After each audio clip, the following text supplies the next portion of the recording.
He got grumpily into his coach and rattled down to Pudding Lane. He got out, walked down to the fire, and gazed at it. "Psh!" he said.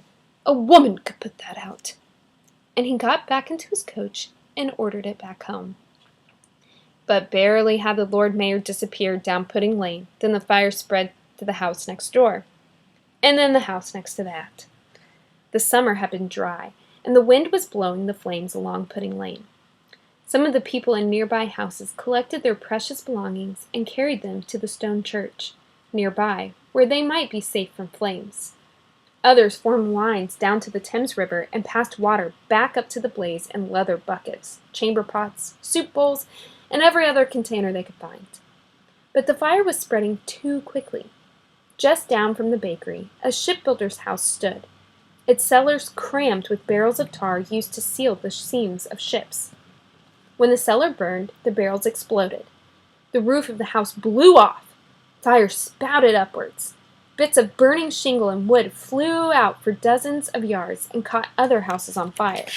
It was, in the words of Samuel Pepys, an infinite great fire, everything after so long a drought, proving combustible, even the very stones of churches, the churches, houses, and all on fire and flaming at once, and a horrid noise the flames made, and the cracking of houses at their ruin. The fire spread across the city.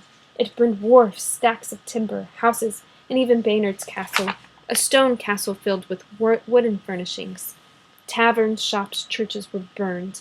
Hundreds of people fled to the enormous stone church at London Centre, St. Paul's Cathedral, but the flames swept up the walls, burning timbers and melting the lead in the roof, until it ran down toward the river like molten lava.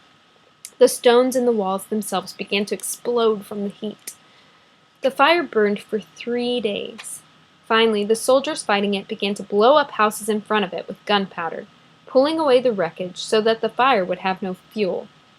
The wind began to die down. The fire hesitated, and it finally began to flicker out.